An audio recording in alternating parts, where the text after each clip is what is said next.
Welcome back to business lunch.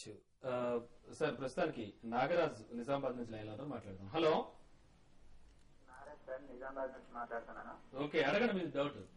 Sir నేను IB real estate ఈ range లో కొనొచ్చా sir? ఏదండి? IB real estate. Okay okay, 1 second sir. Sir అడగండి. యూనిఫోర్స్ ఇంకొకటి sir, యూనిఫోర్స్ అప్పుడు బై చేయొద్దా అన్నారు సార్, ఇప్పుడు అది పెరిగిపోతుంది. ఏదండి దాని పేరేమన్నారు? Uniforce sir. Uniforce Uniforce Uniforce. India Bulls real estate చూస్తే కనుక లాస్ట్ 1 year గా బాగా అండర్ పెర్ఫార్మ్ చేసిన స్టాక్ అండి. 310 నుంచి 120 వరకు సగం వరకు పడిపోవడం జరిగింది. బట్ ఇప్పుడు కూడా చూస్తే కనుక ఒక మైనర్ అప్ ట్రెండ్ వస్తుంది. ఒక టెక్నికల్ రీబౌండ్ తప్ప కానీ పూర్తిగా బుల్లిష్ ట్రెండ్ రావట్లేదు. మేబీ షార్ట్ టర్మ్ కి 120 లెవెల్లో కొని ఒక 150 లెవెల్లో ఎగ్జిట్ అవ్వచ్చు తప్ప కానీ ఈ లాంగ్ టర్మ్ కి అయితే ఇంకా మరింత కన్సాలేషన్ తప్పకుండా రావాలి. ఇంకోటి ఆయన అడిగింది యునైటెడ్ పాస్ఫరస్ గురించి అడిగి ఉంటారు. ఒకటి యునైటెడ్ పాస్ఫరస్ రీసెంట్ గా అయితే 150 ఆ లెవెల్స్ నుంచి స్టాక్ అయితే చాలా స్ట్రాంగ్ గా బౌన్స్ బ్యాక్ అయిందండి. ఇంకోటి దీంతో పాటు ఈ పెస్టిసైడ్స్ అండ్ అగ్రోకెమికల్స్ సంబంధించిన స్టాక్స్, తర్వాత ఫెర్టిలైజర్ స్టాక్స్ అన్ని కూడా చాలా ట్రెండ్ లో ఉన్నాయి. దాని సెంటిమెంట్ కొంచెం ఇంప్రూవ్ అయింది. కాబట్టి స్టాక్ మీరు డిక్లైన్స్ లో బై చేయండి. ఫర్దర్ గా మళ్ళీ ఇది 195 రూపీస్ టు 200 రూపీస్ దాకా పెరిగే అవకాశం ఉందండి. హైదరాబాద్ నుంచి రఘు లైన్ లో మాట్లాడదాం. Hello hello Raghu. హలో నమస్తే సార్, హైదరాబాద్ నుంచి రఘు అండి. ఓకే రఘు గారు, అడగండి మీ డౌట్. సార్ అది కేఎస్ ఆయిల్ సెల్ మ్యానుఫ్యాక్చరింగ్ ఏ రేట్ తీసుకోవచ్చండి? కేఎస్ ఆయిల్ చూస్తే మనకి టెక్నికల్ గా బాగా వీక్ గా కనిపిస్తుందండి. నా ఉద్దేశంలో ఇమ్మీడియట్ గా ఏమి బుల్లిష్ సంకేతం లేదు. మరింత లోయర్ రేట్ లో కనుక కన్సాలిడేషన్ అయితే కనుక అప్పుడు చూడొచ్చు, కానీ ప్రస్తుతానికి మీరు అవాయిడ్ చేయడం బెటర్. అలాగే సెల్ మ్యానుఫ్యాక్చరింగ్ కూడా బాగా బేరిష్ ఉన్న స్టాక్ అండి. 110 నుంచి ఆల్మోస్ట్ 15 రూపాయల వరకు పడింది. సో ఈ రెండు స్టాక్స్ బహుశా మీరు బాగా పడిపోయింది కదా, మళ్ళీ బాగా పడిపోయిన తర్వాత పెరుగుతున్న ఉద్దేశంతో కొందాం అనుకుంటున్నారు. సో ఈ రెండు స్టాక్స్ కూడా అవాయిడ్ చేయడం బెటర్ అనిపిస్తుంది. రామగుండం నుంచి శ్రీనివాస్ లైన్ లో మాట్లాడదాం. హలో చెప్పండి శ్రీనివాస్ గారు, అడగండి మీ డౌట్. సార్ మేము ఎస్ఎంఎస్ ఫార్మా 280 కొన్నాం సార్, అది ఏం చేయాలి? ఓకే అండి, ఒక్క నిమిషం. ఎస్ఎంఎస్ ఫార్మా చూస్తే కనుక టెక్నికల్ గా బులిష్ గానే కనిపిస్తుంది. కాకపోతే మిగతా ఫార్మా స్టాక్స్ తో పోలిస్తే కొంచెం వీక్నెస్ కనిపిస్తుంది. So but last 1 or 2 months గా చూస్తే కనుక 200 నుంచి 175 కన్సాలిడేషన్ అవుతుంది. సో ఏమాత్రం ఒక 200 పైన కనుక 1 or 2 సెషన్స్ నిలబడితే కనుక ఫర్దర్ అప్ ట్రెండ్. సో ప్రస్తుతానికి మీరు హోల్డ్ చేయండి. ఓకే అండి, ఇక మరో కాలర్ లైన్ లో మాట్లాడదాం. హలో హలో హలో చెప్పండి, మీ పేరు? అమర్. అమర్. ఓకే, ఎక్కడి నుంచి? నాగార్జున. ఓకే అమర్, మీ డౌట్ ఏంటో అడగండి. హలో అమర్, మీ డౌట్ ఏంటో అడగండి. ఈ క్లబ్స్ లాంగ్ టర్మ్ వెయిట్ చేయొచ్చండి? ఏదండి? ఈ క్లబ్స్ అండి, ఈ clubs electronic clubs. Okay okay, ఒక్క నిమిషం. ఈ క్లర్క్స్ చూస్తే కనుక టెక్నికల్ గా బాగా బులిష్ గానే కనిపిస్తుందండి. లాస్ట్ 1 year గా చూస్తే కనుక 50 రూపీస్ నుంచి 750 వరకు పెరిగి, అలాగే లాస్ట్ 1 month గా మార్కెట్ రియాక్షన్ లో కూడా పెద్దగా ఈ స్టాక్ పడలేదు. సో స్ట్రెంత్ కనిపిస్తుంది. నా ఉద్దేశంలో కొంచెం డెఫినెట్ గా మీరు హోల్డ్ చేయండి. బట్ ఒక 800 రూపీస్ వస్తే కనుక అక్కడ మీరు profit short term two medium term లెవెల్లో మీరు అక్కడ ప్రాఫిట్ బుక్ చేసి ఎగ్జిట్ చేయొచ్చు మీరు. ఓకే అండి, ఒంగోలు నుంచి లక్ష్మి గారు లైన్ లో ఉన్నారు. హలో హలో నమస్తే అండి. నమస్తే లక్ష్మి గారు, అడగండి మీ డౌట్. ఇండియన్ ఇన్ఫో గురించి 90 రూపాయలు కొన్నామండి, అది హోల్డ్ చేయాలా? ఓకే అండి, ఒక్క సెకండ్. ఇండియా ఇన్ఫోలో అయితే హోల్డ్ చేయండి అండి. రీసెంట్ గా స్టాక్ అయితే బైబ్యాక్ ఆఫర్ కూడా ఉంది, కాబట్టి మీరు స్టాక్ ను హోల్డ్ చేయండి. రీసెంట్ గా స్టాక్ లో కూడా యాక్టివిటీ కొంత ఇంప్రూవ్ అయింది, కొంత వాల్యూమ్స్ కూడా జనరేట్ అవుతున్నాయి. స్టాక్ అయితే 85-86 ఆ లెవెల్ గా దాటిందంటే మళ్ళీ స్టాక్ ఫర్దర్ గా పెరిగే అవకాశం ఉంది. 95 to 98 రూపీస్ దాకా స్టాక్ షార్ట్ టర్మ్ లో ఒక 1 month 1.5 month లో రావచ్చు. కాబట్టి స్టాక్ అయితే హోల్డ్ చేయండి. ఓకే అండి, నెల్లూరు నుంచి ప్రసాద్ రెడ్డి గారు లైన్ లో ఉన్నారు. Hello hello hello, Andhra cements కొన్నాను సార్. నేను మొన్న పడింది కదా, అది కరెక్ట్నప్పుడు ఆంధ్ర సిమెంట్స్. ఓకే, 12.75 కొన్నాను సార్. ఓకే, అది ఉంచమంటారు సార్ 2-3 నెలలు? ఎంటైర్ సిమెంట్ పాజిటివ్ గానే ఉందండి. కానీ ఆంధ్ర సిమెంట్ చూస్తే కనుక ఈ బుల్ మార్కెట్ లో 35 రూపీస్ 36 రూపీస్ నుంచి ఇంచుమించు సగానికి సగం 11 రూపీస్ వరకు పడిపోవడం జరిగింది. హైలీ అండర్ పెర్ఫార్మ్ చేస్తున్న కంపెనీ. నా ఉద్దేశం ప్రస్తుతానికి మీరు అవాయిడ్ చేయడం బెటర్. ఒక హైయర్ లెవెల్ ఆఫ్ 15-16 రూపీస్ వస్తే కనుక మీరు ఎగ్జిట్ అయిపోయి వేరే స్టాక్ లోకి వెళ్ళడం బెటర్. లాస్ట్ 2-3 months గా చూస్తే కనుక సిమెంట్స్ ప్రైజెస్ కూడా పెరిగినా కూడా ఆంధ్ర సిమెంట్ లో పెద్దగా రాలేదు. సో కొంచెం కాషియస్ గా ఉన్నామంట. ఓకే అండి, విజయవాడ నుంచి ఆనంద్ లైన్ లో ఉన్నారు. హలో హలో ఆనంద్ గారు. నమస్తే అండి. నమస్తే అండి, అడగండి. విజయ బ్యాంక్ 100 రూపాయల కాల్ తీసుకున్నానండి. ఓకే అది తీసుకుంటా ఎగ్జిట్ అవ్వచ్చా? ₹3.50 తీసుకున్నాను. ఓకే అండి. ఒకటి విజయ బ్యాంక్ అయితే రీసెంట్ గా 93, 94 ఆ లెవెల్స్ నుంచి మళ్ళీ స్ట్రాంగ్ గానే మళ్ళీ 99 రూపీస్ దాకా రావడం జరిగిందండి.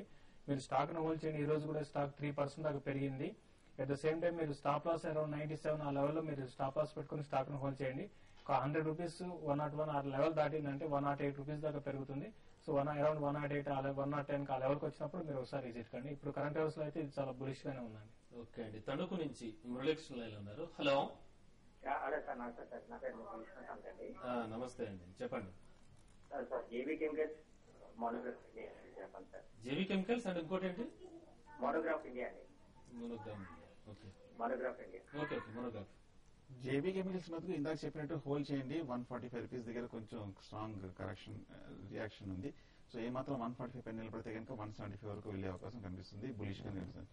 మోనోగ్రాఫ్ కూడా లాస్ట్ ఒక 1 or 2 వీక్స్ కన్నా కొంచెం యాక్టివిటీ బిగిన్ అయిందండి. 50 రూపీస్ నుంచి ఒక 60 రూపీస్ దాటం జరిగింది. ఈ ర్యాలీలో కనుక 70 రూపీస్ వెళ్తే కనుక అక్కడ మీరు short term two medium term target అయితే అక్కడ 70 రూపీస్ లో ఎగ్జిట్ చేయొచ్చు మీరు. ఓకే అండి. ఖమ్మం నుంచి రాంబాబు లైన్ ఉన్నారు. హలో. హలో హలో రాంబాబు గారు. నమస్కారం అండి. నమస్తే అండి, అడగండి. సార్ మా దగ్గర సునీల్ హైటెక్ మేము 180లో ఉన్నామండి ఇంత ముందు. ఓకే మరి ఎవరైతే చేస్తే వాటిని దాని గురించి చెప్తారా? మీకు టెక్నికల్ గా ఓకే అండి. టెక్నికల్ గా కూడా ఎలా ఉందండి? అండి సునీల్ హైటెక్స్ అయితే మీరు ఇప్పుడు కరెంట్ అవర్స్ లో స్టాక్ అయితే యావరేజ్ కూడా చేయొచ్చండి. ఇప్పుడే జస్ట్ లాస్ట్ 2 days లోనే స్టాక్ కొంచెం అప్ ట్రెండ్ కి వచ్చింది. దీంతో పాటు కొంత టెక్నికల్ కూడా చాలా స్ట్రాంగ్ ఉందని చెప్పాలి. కాబట్టి మీరు కరెంట్ అవర్స్ లో మీరు యావరేజ్ చేయండి. స్టాక్ అయితే 155 to 160 rupees next 1 month 2 months లో కూడా వెళ్ళడానికి అవకాశం ఉంది. కాబట్టి స్టాక్ కరెంట్ అవర్స్ లో కొంచెం బులిష్ ట్రెండ్ లో ఉంది కాబట్టి యావరేజ్ ఏమైనా సజెస్ట్ చేస్తానండి. ఓకే అండి. నిజామాబాద్ నుంచి లక్ష్మణ్ లైన్ లో ఉన్నారు. హలో. హలో లక్ష్మణ్ గారు. చెప్పండి. నేను నిజామాబాద్ లక్ష్మణ్ మాట్లాడుతున్నా. ఓకే, అడగండి మీ డౌట్. ఎల్ఐసి హౌసింగ్ ఫైనాన్స్ అంటే ఫ్యూచర్ 20-25% ప్రాఫిట్ ఉద్దేశంతో బై చేశాను. Okay LIC housing finance. Okay అండి. శేషి గారు సమాధానం చెప్తామని. ఓకే అండి. ఎల్ఐసి హౌసింగ్ ఫైనాన్స్ అయితే మీరు హోల్డ్ చేయండి. స్టాక్ అయితే మీరు స్ప్లిట్ కూడా అవడం జరిగింది. స్టాక్ కరెంట్ అవర్స్ లో స్టాక్ పెరిగే అవకాశం ఉంది. ఇప్పుడు ఇమీడియట్ గా అయితే స్టాక్ లో మంచి అప్ ట్రెండ్ కూడా కనపడుతుందండి. లాస్ట్ ఒక 1 week నుంచి డౌన్ సైడ్ రిస్క్ అయితే పెద్ద కనపడలేదు. తర్వాత డౌన్ సైడ్ అనేది అరెస్ట్ అయిపోయినట్టు కనపడుతుంది. ఇంకా ఫర్దర్ గా స్టాక్ పెరిగే అవకాశం ఉంది. మీరు హోల్డ్ చేయండి. ఇక్కడ నుంచి మీరు లాంగ్ టర్మ్ ఇన్వెస్ట్మెంట్ కి అయితే మీకు 20 to 25% నెక్స్ట్ 3 to 4 months లో పెరగచ్చు. మీరు షార్ట్ టర్మ్ కోసం 1 month కానీ మీరు వెయిట్ చేయాలంటే మాత్రం 10% అట్లీస్ట్ 10% అయినా రిటర్న్ రావచ్చు అండి. ఓకే అండి. హైదరాబాద్ నుంచి రమేష్ లైన్ లో ఉన్నారు. హలో. హలో రమేష్ గారు. నమస్తే అండి. నమస్తే, అడగండి. ప్లెటికో ఫార్మాస్యూటికల్స్ 460తో బై చేశానండి. ఓకే అండి. దీని ప్రాస్పెక్ట్స్ గురించి చెప్తారా కొంచెం? ఓకే అండి, ఒక్క నిమిషం. లెతికో ఫార్మా అంతగతమే బాగా రన్అప్ వచ్చింది. కానీ లాస్ట్ 6 months గా చూస్తే కనుక ఇదే రేంజ్ లో 400 రూపీస్ లో కన్సాలేషన్ అవుతుంది. అప్ సైడ్ బ్రేక్ అవ్వట్లేదు, డౌన్ సైడ్ బ్రేక్ అవ్వట్లేదు, ఒక సైడ్ వేస్ ఇండెసిసివ్ ట్రెండ్ లో ఉంది. So but overall trend positive గా ఉంది. ఫార్మా కూడా పాజిటివ్ గా ఉంది, స్టాక్ కూడా పాజిటివ్ గానే ఉంది. కాబట్టి మీరు ప్రస్తుతానికి హోల్డ్ చేయండి. ఏమాత్రం ఒక 410 పైన కనుక నిలబడితే బుల్లిష్ ట్రెండ్ బిగిన్ అయినట్టు టెక్నికల్ గా అనుకోవాలి. అలాగే 350 కింద కనుక 2-3 సెషన్స్ క్లోజ్ అవుతే మటుకు short term two medium term weakness expect చేయొచ్చు. యాజ్ ఇట్ ఈస్ మీరు హోల్డ్ చేయొచ్చు. ఇక్కడ బెంగళూరు నుంచి ఒక కాలర్ లైన్ ఉన్నారు, మంజునాథ్ గారు. హలో. హలో మంజునాథ్. అవునండి, మంజునాథ్ బెంగళూరు. అడగండి మీ డౌట్. నేను ఎల్కాన్ ఇంజనీరింగ్ 98 దగ్గర బై చేశానండి. ఓకే. 300 shares బై చేశాను. అది హోల్డ్ చేయమంటారా? ఓకే. 300 shares నుంచి